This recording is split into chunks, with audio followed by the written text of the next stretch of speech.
When Nnamdi Kanu called Nigeria a zoo, I have a problem with it. I was like, how can you call my dear country a zoo?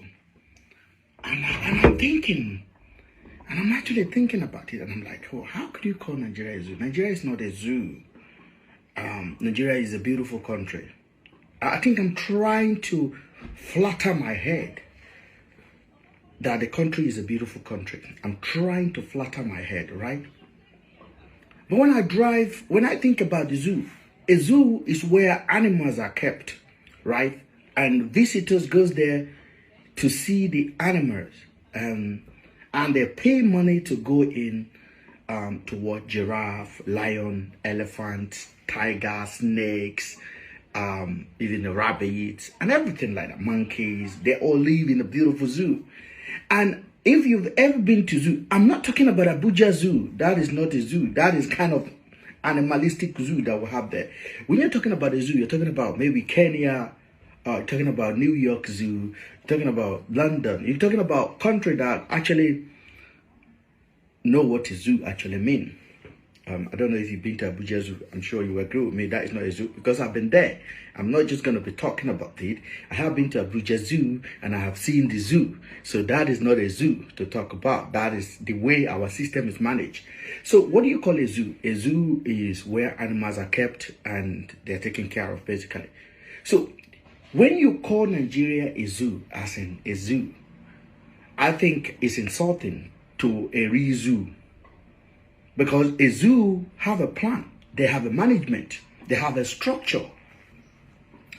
A zoo plan for the animal that live in them. They know the numbers of animal, the numbers of tiger, the numbers of elephant, the numbers of giraffe, the numbers of monkeys, the numbers of rabbit, the numbers of cats that live in the zoo. A zoo actually know the numbers, so they plan for them. In the morning, the zoo management will come, prepare food for individual animals. So tigers is eating meat, this one is eating these. So basically they provide meat for all of them and they plan for them. Okay, they plan for them. So they make sure they are not going to bed hungry, or they are not going to be roaming about the building hungry. They look healthy. So they plan for them. And also if you look at the zoo structures, they have, they set up a place for them, like the sign. So if you are going here, they will tell you you're going to the sign where the lions are, or if you're going to this direction, they will tell you if you walk a little bit further, you will sight tigers and giraffes and all those things, right? So they have a plan. I don't know how many of you live in Abuja. I live in Abuja, so I've walked around Abuja. I've driven around Abuja. If you really look at Abuja, I'm using our Federal Capital Territory, so I'm not going to be using one big man house in Maitama. I'm using driving around Abuja generally. Do you actually think that place is the zoo that I've just pictured for you now? Do you think it's the same? No. The country don't take care of its citizens. They don't know the numbers of citizens that live in Abuja. They don't know the numbers of people that have no job.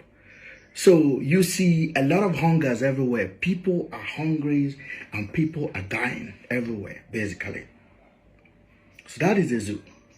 That is how a zoo, you can't compare that to a zoo, because this kind of thing that is happening in Nigeria don't happen in a zoo.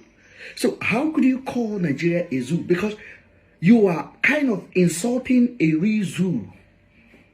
And I'm not going to lie to you. You are insulting a zoo when you call Nigeria a zoo. Okay? And it hurts me and my feeling. Okay, I could be, now you're going to know the truth. The way our government manages, they manage us less than the way the zoo management manage the zoo. It's just a fact. The people that own zoo manage their animal better than the way the government that is taking care of you manage you. They're going to not plan for you. They're going to not plan for your building. You have no house. You have no electricity. You have no school. You have no road. You have no water. In the animal kingdom, in a zoo, they got all those things. So how dare you compare Nigeria to a zoo? That is an insult to a real zoo. It's an insult to zoo. Because in a normal country, they plan for everything. I was showing you a video the other day. I said, white people, they plan for everything. They plan for green. They plan for grass on the floor. They plan for trees. They plan for stones. They plan for road. They plan for everything. They plan for animals. They know the numbers of animals, the numbers of dogs in the community. The white people know. They know. So, I think it's insulting to call Nigeria a zoo. It's insulting to zoo to call Nigeria a zoo. And I absolutely mean it. It is insulting to zoo to call Nigeria a zoo. Because that cannot be. That is absolutely cannot be. So, ladies and gentlemen, I definitely would tell you Nigeria is less than a zoo. And that is a fact. You can deny it. Go to our airport. You will know I'm telling you the truth. Take bus. Get in an accident. Go to the hospital. The way they treat us. The way they treat citizens. So that should tell you that we are less than a zoo. And that is just a fact. And don't let anybody tell you different. Don't let anybody tell you different. That's my own today. So I hope you enjoyed the video. If you enjoyed the video, share it. It is a very strong opinion I just expressed here now. But I just want you to sit down and look at your life. And look at the society you live in. And think about a zoo. Okay, if you have never got an opportunity to visit the zoo, open your book, Google it. You got the internet. How does the zoo work? How to manage a zoo? Just listen, read it. And you will come back to the same conclusion that Nigeria is less than of a zoo. And I am telling you now, it's less than of a zoo. The management that take care of zoo are better prepared than the management that take care of the whole Nigeria. So I want you to, this is an assignment for you. Go and Google how zoo work. Zoo. And compare the side they manage the zoo with to Nigeria. And you will come back to the same conclusion. I thank you all for watching. And I hope you share the video. I hope you share the video. I don't live in a zoo, okay? I'm not calling you as a citizen a zoo. I'm calling the people that are managing the land zoo. They are animals. They are savage. They are worse than the zoo management. I got family in Nigeria, so everybody cannot be zoo there. It's not your fault, but it is your fault not to speak out. So if you are supporting mismanagement of our country, if you are criticizing us that are actually speaking out, then you are animal, you are a zoo. You deserve to be managed worst. But there are people that want to speak out, they can't speak out. Those are the people we are speaking for. And I hope that you guys understand what we're trying to do here. I hope you guys understand. Might take long. We need to get people, prudent people in the position of power.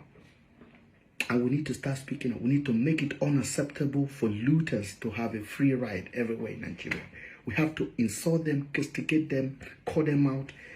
But so many people are worshiping people that are actually oppressing them, people that are destroying their destiny. I'll leave you here. Have a nice day, guys. Let's not go into genesis of this insecurity. Before independence Nigeria, we all grew up with Fulanis in Nigeria. All of us grew up together. The Fulanis are herdsmen, nomads, moving from all parts of the country up to the Atlantic Ocean with just their stick to control the animals. This is what we note for. We are cohabiting peacefully, without molestation, no problem. Why is it that now from 2015, Fulanis have started carrying AK-47? Where did they get it from? Remember that if you go to any firearm dealer in Nigeria today, be it in Abuja or Lagos, anywhere, you can only get probably single barrel gun, double barrel gun, and pump action gun. You can never get AK-47. Yeah. Where did they get it from? With their common sense will prevail that they are got from the border. Who are the people managing the border? The Custom General of Nigeria today is a Fulani man. The Immigration General of Nigeria today is a Fulani man. They are not herdsmen, are they? They are not herdsmen. No, people controlling the influx of bodies into the country. You think that they have a hand in it? I'm still coming. I want to make monumental revelations. if you permit me. By all means, go ahead. Okay. They are the ones here. The Minister of Defense is a Fulani man. The National Security Advisor is a Fulani man. Why should it be so? To start with. The Inspector General of Police is a Fulani man. I'm sorry, sir. Why should it be so? Do you mean the NSA? Yes. Babagana Mongono? Yes. Is it Yoruba man? Do you have your facts, sir? Yes. Go and confirm my facts. Okay, sir. Is it Yoruba man or is it an Igbo man? Is it an Igala man? No, I said put it to him as no. Why is this so? Look, we have to come together to review the architecture of this country. If you want to put a halt to this incessant killing today, I have the solution here. And I'll privilege you if you ask me. First, remove the IGP, who is a Fulani man. Put other nationalities in Nigeria there. Because we are aware what happened in Benue State. The extent of the killing in Benue State. How many of them have been arrested? How many of them have been prosecuted? How many convictions have been recorded of all the killings by Fulani men in Benue State? How many? Are you saying the police cannot get them? Why should police get them when the IGP is a Fulani man himself? Protecting his kinsmen. Many things are wrong, let me tell you today.